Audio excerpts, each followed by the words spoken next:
નમસ્કાર મિત્રો આ વિડીયોમાં વાત કરીશું સરકારી કંપનીને જે જંગી ઓર્ડર મળ્યું છે તેના વિશે અને આ ઓર્ડરના કારણે આ શેર ઉપર બધાની નજર પણ રહેવાની છે. તો કઈ કંપની છે અને કેટલા કરોડ રૂપિયાનું ઓર્ડર મળ્યું છે, સાથે જ કયા કામ માટે આ કંપનીને ઓર્ડર મળ્યો છે, તમામ માહિતી આપણે ડિટેલમાં જોઈશું. મિત્રો વાત કરીએ સરકારી ક્ષેત્રની અગ્રણી કંપની રાઇટ્સ લિમિટેડને વધુ એક મોટો બિઝનેસ અપડેટ મળ્યો છે જે રોકાણકારો માટે મહત્વપૂર્ણ બની શકે છે. નિયતિ ઉત્તર પ્રદેશ પાવર લિમિટેડ સાથેના અગાઉના એમઓયુમાં સુધારો કરીને તેમાં નવી સેવાઓનો સમાવેશ કરવામાં આવ્યો છે.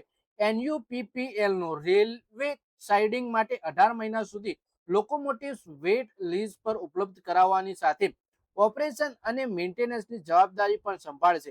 આ અપડેટ કંપનીના ઓર્ડર બુકને વધુ મજબૂત બનાવશે. એટલે કે કંપનીને ઓર્ડર તો પહેલાથી જ મળેલો હતો, પણ આમાં સુધારો કરીને નવી સેવાઓનો સમાવેશ કરવામાં આવ્યો છે. વધારે માહિતી આપણે આના વિશે જોઈએ. સૌથી મહત્વની વાત છે કે કરારની કુલ કિંમત 120.13 કરોડથી વધી 148.93 કરોડ થઈ ગઈ છે. એટલે કે કંપનીને લગભગ 28.80 કરોડ રૂપિયાનો વધારાનો બિઝનેસ મળ્યો છે. આ કરારનો અમલ મૂળ એમઓયુની તારીખથી કુલ 5 વર્ષ સુધી રહેશે. વધતી ઓર્ડર બુક અને લાંબા ગાળાના કરારોના કારણે બજારમાં હવે રાઇટ્સના શેર પર રોકાણકારોની ખાસ નજર રહેશે. રાઇટ્સ લિમિટેડનો શેર ફરી એકવાર રોકાણકારોના રડાર પર આવી ગયો છે, કેમ કે કંપનીને તાજેતરમાં જ મળેલા વધારાના ઓર્ડર બાદ હવે શેર બજારને લઈને સકારાત્મક ચર્ચા જોવા મળી રહી છે. કંપનીનો શેર 209 રૂપિયાના સ્તરે ટ્રેડ થઈ રહ્યો છે, જ્યારે માર્કેટ કેપ લગભગ 10,039 કરોડ રૂપિયા છે. કંપનીના મજબૂત ફંડામેન્ટલ અને સરકારી ક્ષેત્રમાં મજબૂત હાજરીના કારણે લાંબા ગાળામાં રોકાણકારો પર આ શેરની નજર રાખી રહ્યા છે.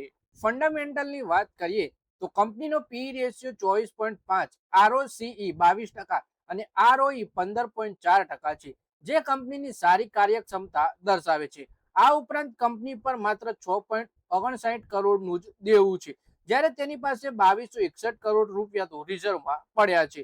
સાથે જ કંપની 3.61% ડિવિડન્ડ યીલ્ડ પણ આપે છે, જે આવક પર ધ્યાન આપતા રોકાણકારો માટે સકારાત્મક બાબત માનવામાં આવે છે. તાજેતરમાં જ કંપનીના ઓર્ડરની કિંમત 120 થી 148 કરોડ રૂપિયા થઈ ગઈ, જેના કારણે આગામી સમયગાળામાં કંપનીની આવક અને ઓર્ડર બુક વધુ મજબૂત બનવાની આશા છે.